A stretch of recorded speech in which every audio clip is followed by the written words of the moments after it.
अस्सलाम वालेकुम रहमतुल्लाहि व बरकातुहू। कैसे हैं आप सब लोग? उम्मीद है कि आप सब लोग खैर आफियत से होंगे और अल्हम्दुलिल्लाह शुक्र खुदा का मैं भी ठीक हूँ।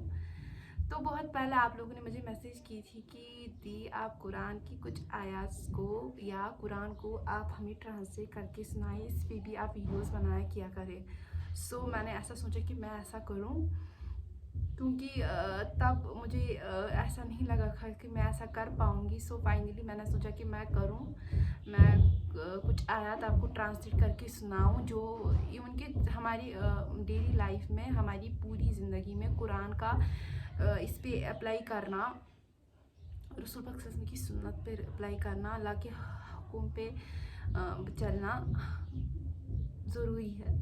तो कुछ आयत लेकिन ऐसी होती है जो इंसान को जो ही वो पढ़ता है, मुझे अरबिक समझ नहीं आती है, जो ही इंसान वो ट्रांसलेट करके सुनता है तो इंसान को ऐसा लगता है कि काश मैंने ये पहले पढ़ी होती, काश कि इंसान पहले वो चीज़ें पढ़ लेता जिसको उस वक्त उसको समझ नहीं आता है कि मैं क्या करूं।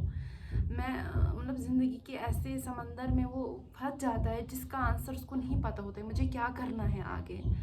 इवन कि उसके दोस्त, उसके जो भी उसका रिश्ता होता है वो भी उसको अच्छे से मतलब आंसर नहीं दे पाते हैं जितना एक कुरान शरीफ की आयत उसको रिस्पॉन्स देती है कि हाँ आपको ऐसा करना है। चलो देर आए दुरुस्त आए, इंसान समझ जाता है, क्योंकि अल्लाह ताला ने भी फरमाया है कि मैं एक इंसान को उस जितना उसका मतलब लिमिटेशन है, जितना उसका सब्र होता है उतनी उसी हद तक मैं उसको किसी गम में डाल देता हूँ, उससे आगे वो नहीं डालते हैं।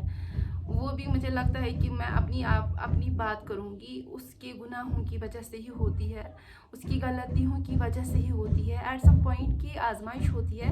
लेकिन मुझे नहीं लगता कि इंसान के खुद के ही आमाल उसको डुबा लेते हैं, क्योंकि इंसान खुद को खसारे में डाल देता है आई थिंक। तो मैं आपको अभी एक सूरह यूनुस की एक आयत बता देती हूँ।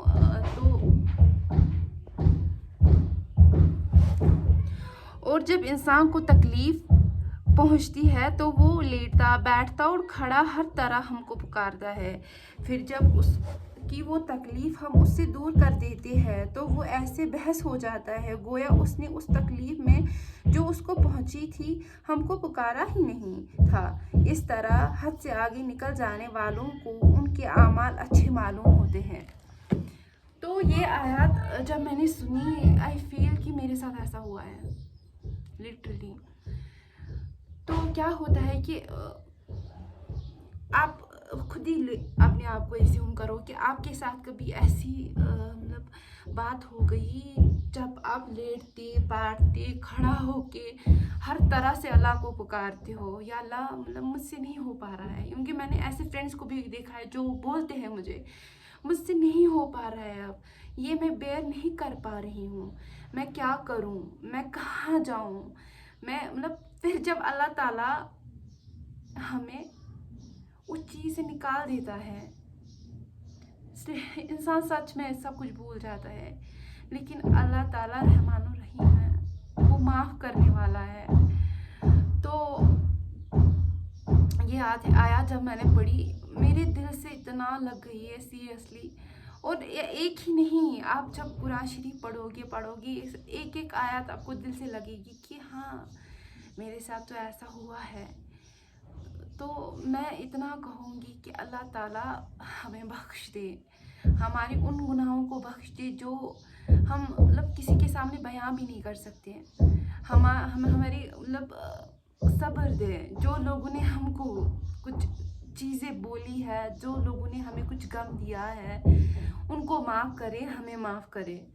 क्योंकि कि बहुत सारे लोगों में ना सच बर्दाश्त करने की लिमिट नहीं होती है। मतलब कोई इंसान सच बर्दाश्त कर सकता है, मैंने ऐसे भी देखे हैं मतलब जो क्या मतलब अल्लाह ताला से बहुत ज़्यादा करीब है, लेकिन मतलब मैं क्या कहूँगी, इतनी हदीसें है, इतनी बरबर की हदीसें है कि अल्लाह रोज़ महशर में ऐसे भी होंगे, जहन्नमी होंगे जो प्रिटेंड करने के लिए मतलब वहाँ होंगे। तो अल्लाह ताला बोलेंगे कि आप लोगों को प्रेरित करने के लिए ये सब कुछ करते थे, जो भी नेक अमाल थे। इनके शहीदों के बारे में भी बहुत कुछ कहा गया है कि ऐसे शहीद भी होंगे जो बस लोगों के प्यार मोहब्बत की बातें पाने के लिए उस राह में जाएंगे। कितनी बातें हैं, इंसान जब वो सुनता है तो इंसान बोलता है कि या अल्लाह, जब भी मुझे मौत आए तो मुझे नेक हालत में आ जाए। तो मैं दुआ करूँगी कि अल्लाह ताला आपके गुनाह, मेरे गुनाह, हर किसी के गुनाह माफ़ करे। अल्लाह ताला हमारी तौबा कबूल करे, क्योंकि अल्लाह तो मुझे नहीं लगता इस दुनिया में आजकल के दौर में कोई गुनाह के बगैर होगा। छोटा बड़ा हर किसी से कोई ना कोई गुनाह होगा। किसी को गुस्सा आ जाता है, मुझे लगता है वो भी बहुत बड़ा गुनाह है, क्योंकि गुस्से की हालत में इंसान कुछ भी कर लेता है, खुद के साथ, दूसरों के साथ। तो अल्लाह ताला हमारे सारे गुनाहों को माफ़ करे। आमीन सुम्मा आमीन। बाकी मुझे अपनी दुआओं में याद रखिएगा। अस्सलाम वालेकुम व रहमतुल्लाहि व बरकातुहू।